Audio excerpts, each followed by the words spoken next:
Hey guys, ഇന്ന് നമുക്കൊരു lotus ഉണ്ടാക്കിയാലോ. കുറച്ച് വൈറ്റ് പേപ്പറും ഗ്ലൂവും മാത്രം മതി ഈ ക്രാഫ്റ്റിന്.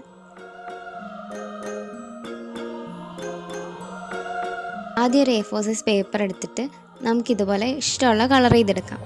എന്നിട്ട് ആ പേപ്പർ എടുത്ത് ഇതുപോലെ 2 വട്ടം ഫോൾഡ് ചെയ്ത് കട്ട് ചെയ്തെടുക്കണം. അപ്പോൾ ഇങ്ങനെ ഈക്വൽ സൈസിൽ 4 പീസ് നമുക്ക് കിട്ടും. എന്നിട്ടത് ഓരോന്നായിട്ട് എടുത്ത് വീണ്ടും 2 വട്ടം ഫോൾഡ് ചെയ്ത് വീഡിയോയിൽ കാണുന്ന പോലെ പെറ്റൽസിൻ്റെ ഷേപ്പിലൊന്ന് കട്ട് ചെയ്തെടുക്കണം.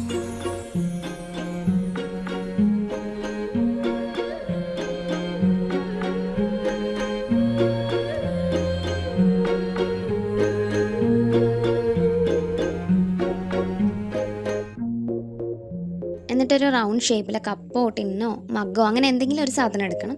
എന്നിട്ട് ഈ പെറ്റൽസ് ഇങ്ങനെ ഒന്നിന് മേലെ ഒന്നായിട്ട് ഇതുപോലെ ഒന്ന് ഗ്ലൂ തേച്ച് അറേഞ്ച് ചെയ്തെടുക്കണം. പിന്നെ നമ്മുടെ പെറ്റൽസ് ഒരുവിധം ഡ്രൈ ആയി കഴിഞ്ഞ് മാത്രമേ ഈ സ്റ്റെപ്പ് ചെയ്യാൻ നോക്കാവൂ. ഇല്ലെങ്കിൽ ചിലപ്പോൾ പെറ്റൽസ് നമ്മൾ ഉദ്ദേശിക്കുന്ന പോലെ കിട്ടില്ല. അപ്പോൾ അത്രയേ ഉള്ളൂ. വീഡിയോ ഇഷ്ടമായ ലൈക്ക് ചെയ്യുക. ഓൾസോ ഇതുപോലത്തെ വീഡിയോസിനായിട്ട് നമ്മുടെ ചാനൽ കൂടെ ഒന്ന് സബ്സ്ക്രൈബ് ചെയ്യുക.